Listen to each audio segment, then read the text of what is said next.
Hello नमस्कार सभी पशुपालक और वेटनेरियंस को। तो आज के इस वीडियो में हम बात करने वाले हैं पशुओं में होने वाली मेजर ऐसी 3 प्रॉब्लम के बारे में जिनके तहत पशुपालन में बहुत ही नुकसान हमें देखने को मिलता है। तो केस होता है हमारा पायोमेट्रा, मेट्राइटिस या फिर इंडोमेट्राइटिस।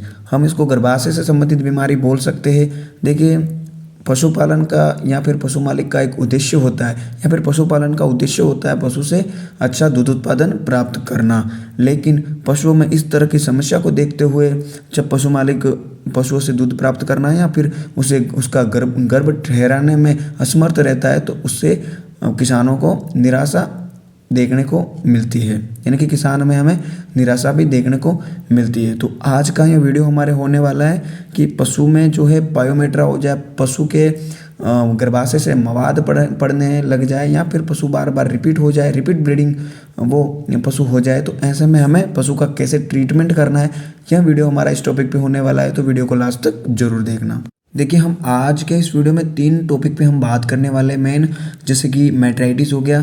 मेट्राइटिस हम यूट्रस के इन्फ्लामेशन को कहेंगे, यूट्रस में किसी प्रकार की सूजन हो जाए, गर्भाशय की सूजन को हम मेट्राइटिस कहते हैं। और इंडोमेट्राइटिस गर्भाशय के आंतरिक भागों में जब सूजन हो जाए तो ऐसे केसेस को हम इंडोमेट्राइटिस कह सकते हो। और पायोमेट्रा हम जैसे कि यूट्रस से पशु के मवाद आने लग जाए, सफ़ेद डिस्चार्ज करने लग जाए, तो ऐसा जो केस बनता है उसे हम पायोमेट्रा कहते हैं। देखिए, ये तीनों बीमारी गर्भाशय से संबंधित है और इन तीनों बीमारी का हमें कैसे पशु में ट्रीटमेंट करना है, तो आज का ये वीडियो हमारा इसी ट्रीटमेंट के बारे में भी होगा कि आखिर पायोमेट्रा जो है पशु में होता क्यों है, जो मेट्राइटिस का केस है वो भी पशु में हमें क्यों देखने को मिलता है, मतलब इस तरह की समस्या पशुओं के गर्भाशय में क्यों होती है, इसके बारे में भी हम इस वीडियो में बात करेंगे। इसी के साथ इसके उपचार के बारे में भी हम बात करने वाले हैं। देखिए, बच्चेदानी में मवाद का पड़ने के पीछे एक मेजर कारण होता है आरओपी, है ना, रिटेंशन ऑफ प्लेसेंटा। जहर जब भी पशु के गर्भाशय में अटक जाती है ब्याने के बाद जो है 24 घंटे बाद भी यदि जहर नहीं गिरती है तो उसको यदि हम हाथ रखकर या फिर हाथ से गिराते हैं तो ऐसे में हमें एक प्रोसेस का ध्यान रखना रहता है। जैसे उसमें एक कोटाइलोडन और क्रिंकल्स, 2 जो जॉइंट रहते हैं, एक तरह से हम उन्हें जॉइंट भी बोल सकते हैं, उनको एक दूसरे से अलग करके जहर को आराम से बाहर निकालना रहता है। जैसा कि आपने जो पुराने प्रैक्टिशनर हैं उन्होंने तो देखा होगा, जब भी पशु में यूटेराइन प्रोलेप्स हो जाता है ना, यूटेराइन प्रोलेप्स में क्या होता है कि जब यूटेराइन प्रोलेप्स भी तब जब यदि पशु तुरंत ब्याया है और तुरंत उसके ब्याने के जस्ट बच्चे के साथ ही जब पशु का गर्भाशय बाहर आ गया, यूटेराइन प्रोलेप्स हो गया है, तो ऐसे में हम देख सकते हैं कि किस तरीके से जहर जो है यूट्रस से चिपकी रहती है। वही होते दोनों जॉइंट कोटाइलोडन और क्रिंकल्स, इन दोनों को एक दूसरे से अलग करना रहता है और जहर को आराम से बाहर निकालना रहता है। लेकिन कई सारे ऐसे प्रैक्टिशनर हैं जो कि उसको जो है अलग करने के बजाय पूरा का पूरा तोड़ देते हैं और साथ में पशु के कई सारी ब्लीडिंग भी होती है और मेट्रा जैसे केसेस को पैदा करता है। और यही सब कारण है, पशु में मेट्राइटिस भी हो जाता है, इंडोमेट्राइटिस हो जाता है, पशु में सूजन भी हमें देखने को मिलती है। तो बस जब भी पशु की जहर गिराए तो उसमें हमें कुछ सावधानियां रखनी रहती है, जैसा कि मैंने आपको बताया था किस तरीके से उन दोनों को अलग करना रहता है। पशु के बार बार रिपीट होने के पीछे एक मेजर प्रॉब्लम यही होती है, पायोमेट्रा हो गया या बच्चेदानी से संबंधित कोई भी बीमारी हो गई है ना, तो उसी के कारण जो है भैंस जो है ठहर नहीं पाती है, गाय भैंस जो है ठहर नहीं पाती है। तो पायोमेट्रा को तो आप एकदम स्नैपशॉट डायग्नोसिस द्वारा पता कर सकते हैं। तो ऐसे में देखिए, पायोमेट्रा जब भी पशु में होगा तो मैंने जैसा बताया था कि यूट्रस से मवाद आएगी, पशु वाइट डिस्चार्ज करेगा। लेकिन देखिए, हीट के लक्षण में क्या करता है, पशु एकदम पानी जैसा डिस्चार्ज करता है, उसमें ना कोई ब्लीडिंग होती है और ना ही कोई वाइट डिस्चार्ज होता है, वो एकदम पानी जैसा डिस्चार्ज करता है। तो वो जब खत्म हो जाए, हीट शांत हो जाए, तब हम उसकी एआई करते हैं। लेकिन जब भी पशु हीट में आ रहा है तब वो जो वाइट डिस्चार्ज है उसके साथ ब्लड आ रहे हो या फिर सफ़ेद डिस्चार्ज आ रहा हो, तो ऐसे में हम यदि एआई करेंगे, आर्टिफिशियल इंसेमिनेशन या फिर उसको कृत्रिम गर्भाधान करेंगे, तो पशु बिल्कुल भी नहीं ठहर पाता है। इसलिए हमें सबसे पहले पशु की जो बच्चेदानी का इलाज करना रहता है, जो भी इन्फेक्शन है उसको दूर करना रहता है। दूसरा, जब भी पशु में हम मेट्राइटिस का केस देखने को मिले तो जब भी हम रेक्टम से पशु की सर्विक्स या फिर यूट्रस को फील करेंगे तो वह एकदम मोटा हमें देखने को मिलता है और कई बार सर्विक्स में भी सूजन हो जाए तो ऐसे में सर्विक्स भी एकदम हाथ में नहीं आती है। जैसे हम नॉर्मल एआई करते तब आराम से सर्विक्स को पकड़ के आराम से उसको जो उसकी एक्सटर्नल ओस होती है उसको फिल करके हम आराम से गन पास करते हैं। लेकिन जब भी सर्विक्स में सूजन आ जाए तो ऐसे में हम गन पास करेंगे तो एकदम सर्विक्स को पकड़ेंगे भी तो वो एकदम मोटी हमें देखने को मिलेगी। और आगे तक हाथ लेके जाएंगे, जैसे होर्न तक हाथ लेके जाएंगे तो होर्न भी हमें एकदम बड़े देखने को मिलेंगे। यूट्रस जो बॉडी ऑफ यूट्रस है वहाँ भी हमें काफ़ी सूजन देखने को मिलेगी। तो यही केसेस बनते हैं मेट्राइटिस के।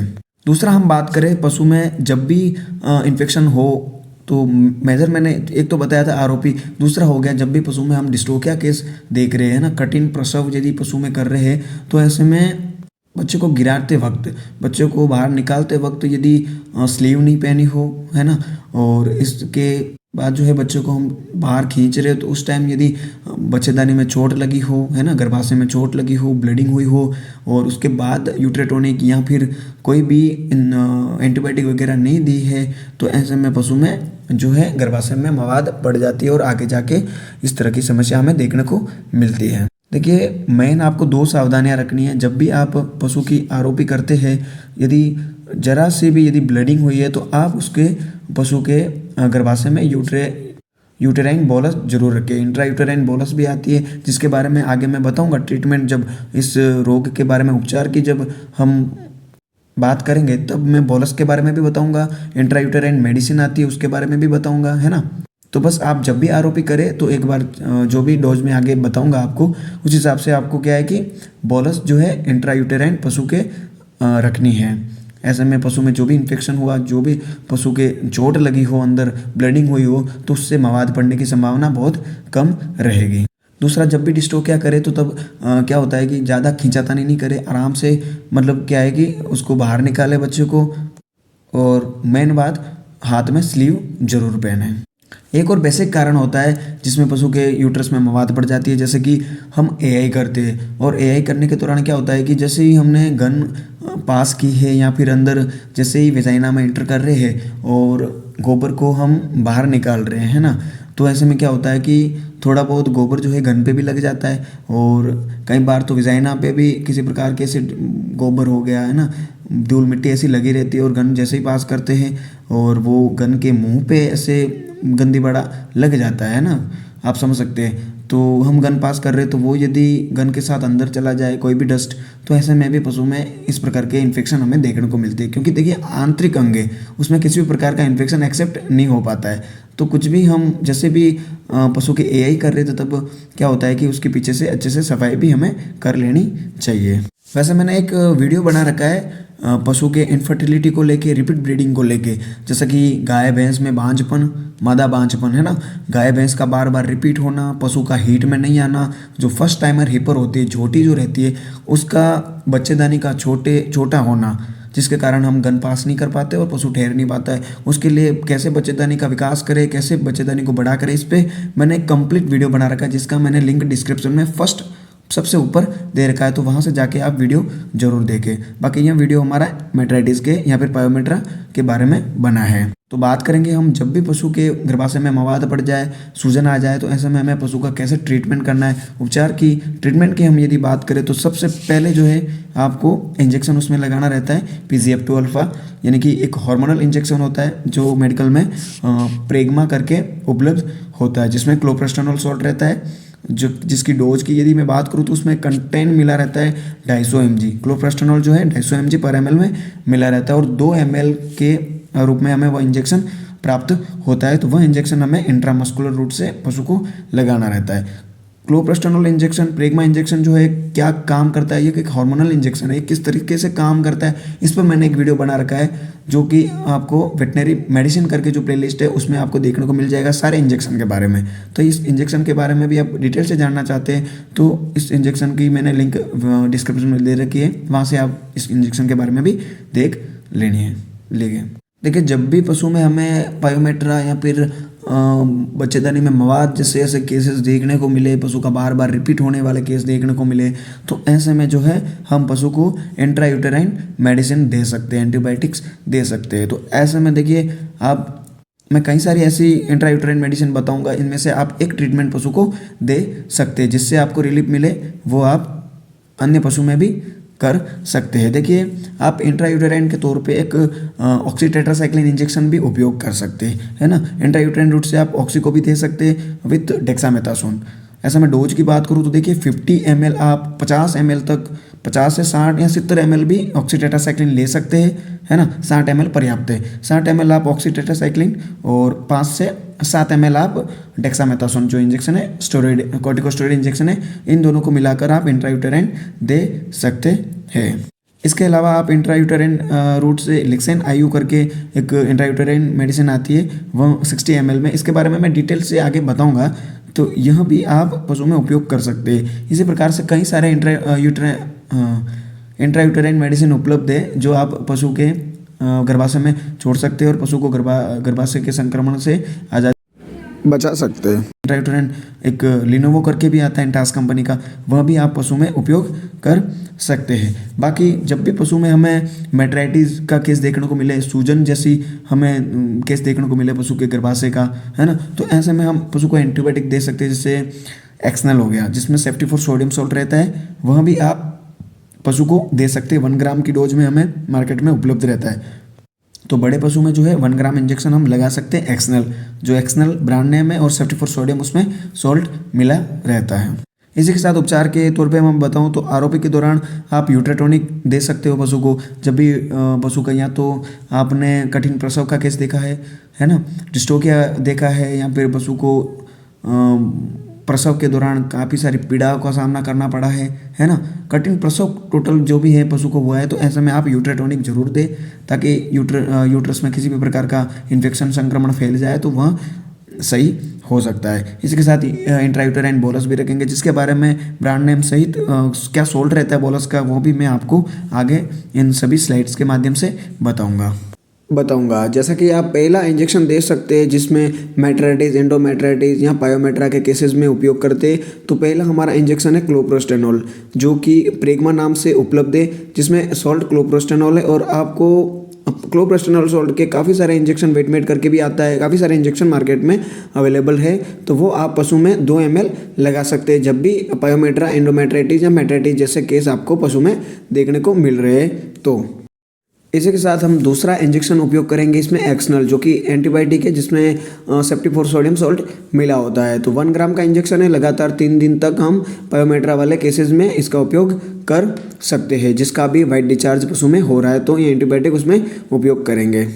इसके अलावा हम इंट्रायूटेराइन के तौर पर हम लिक्सेन आईयू करके जो दवा उपलब्ध है ना, वो आप पशु में उपयोग कर सकते हैं। विरबेक ब्रांड का है और 4 ग्राम में यह उपलब्ध रहता है। 60 ml इसमें डिस्टल वाटर उपलब्ध है, जो कि उसमें डाइल्यूट करके उसमें मिला के अच्छे से हिला के फिर उसमें इंट्रायूटेराइन हम डाल सकते हैं। लगातार 3 दिन तक इसका भी उपयोग पशु में कर सकते हैं। इसमें क्या सॉल्ट है जो आप वीडियो पॉज करके देख सकते हैं। इसके अलावा एक और आईयू होता है लिनोवो आईयू करके, जो इंटास कंपनी बनाती है इसको, और ये भी हम इंट्रायूटेराइन रूट से पशु को दे सकते हैं। 60 ml डोज में ये उपलब्ध रहता है। लगातार 3 दिन तक इसका भी उपयोग पशु में कर सकते हैं। इसी के साथ मेडिकल स्टोर पे इंट्रायूटेराइन बोलस भी उपलब्ध रहती है, जिसमें आप सॉल्ट देख सकते हो, metronidazole, nitrofurazone, povidone, iodine and urea bolus, है ना। तो यूट्रेरिया आईयू करके ये बोलस है और काफ़ी सारी ब्रांड नेम से यह मार्केट में उपलब्ध रहती है। तो आप इंट्रायूटेराइन बोलस मोस्टली तब आपको रखनी है जब या तो आपने कठिन प्रसव किया है ना, डिस्टोकिया किया है, या फिर आपने ये अपने आरओपी पशु में की है, यानी कि जहर हाथ से निकाली है। तो ऐसे केसेस में क्या होता है कि पशु के यूट्रस में इन्फेक्शन होने की संभावना ज़्यादा रहती है, तो आप जो है यह बोलस भी उसमें रख सकते हैं। बाकी एक फ्यूरेक्स ब्रांड नेम से भी एक बोलस आती है, नाइट्रोफ्यूराजोन, यूरिया पेसिसिलिस, उसमें सोल्ट रहता है, वहाँ भी आप पशु के इंट्रायूटेराइन रूट से दे सकते हैं। 4 से 8 बोलस आप पशु के होर्न में रख सकते हैं या फिर बॉडी ऑफ यूट्रस में इसको रख सकते हैं, जिससे कि उसमें होने वाला इन्फेक्शन जो है कम पड़ जाए या फिर होए ना। देखिए मैंने इस वीडियो में जो ट्रीटमेंट बताया वो आपको कैसे करना है। देखिए आप यदि लिनोवो आईयू इंट्रायूटेराइन जो है लिनोवो इंटास का, वो यदि यूज़ कर रहे हैं तो उस दिन वही यूज़ करना है। उसके साथ हम इंजेक्शन एंटीबायोटिक के तौर पर एक्सनल लगा सकते हैं पायोमेट्रा के केस में, है ना। एक्सनल इंजेक्शन लगाएंगे और एक बार हम उसमें उपयोग करेंगे जिस दिन हम फर्स्ट दिन ट्रीटमेंट की शुरुआत कर रहे हैं, मेट्राइटिस, इंडोमेट्राइटिस या पायोमेट्रा की शुरुआत कर रहे हैं, उस दिन हमें इंजेक्शन लगाना है क्लोप्रोस्टेनॉल। उसके बाद हम ये यूज नहीं करेंगे जब तक इसका ट्रीटमेंट चलता है तब तक, यानी कि 3 3 दिन से 4 दिन तक भी हम इंट्रायूटेराइन उसमें मेडिसिन दे सकते हो। 4 दिन तक या 3 दिन तक हम एक्सटर्नल इंजेक्शन जो है एंटीबायोटिक उसका भी उपयोग करेंगे। बाकी आप अपने हिसाब से जो लिक्सेन आयु है वो भी पशु के इंट्रायूटेराइन रूट से दे सकते हैं, लिनो भी दे सकते हैं, जैसा दोनों का रिजल्ट अच्छा है। इसके अलावा आप जो है ऑक्सीटेट्रासाइक्लिन जो इंजेक्शन है और डेक्सामेथासोन इंजेक्शन है जो कॉर्टिकोस्टेरॉइड रहता है, इन दोनों को मिला के भी पशु में इंट्रायूटेराइन दे सकते हैं। डोज की यदि मैं बात करूँ तो देखिए ऑक्सीटेट्रासाइक्लिन है वो आप 60 ml ले सकते हैं, यानी कि 60 ml आप सिरिंज में इसको ले सकते हैं। और इसके साथ में आप डेक्सामेथासोन जो इंजेक्शन है 5 से 7 ml डोज में हम इसमें मिलान करेंगे ऑक्सीटेट्रासाइक्लिन में, और दोनों को मिलाकर हम जो है इंट्रायूटेराइन दे सकते हैं।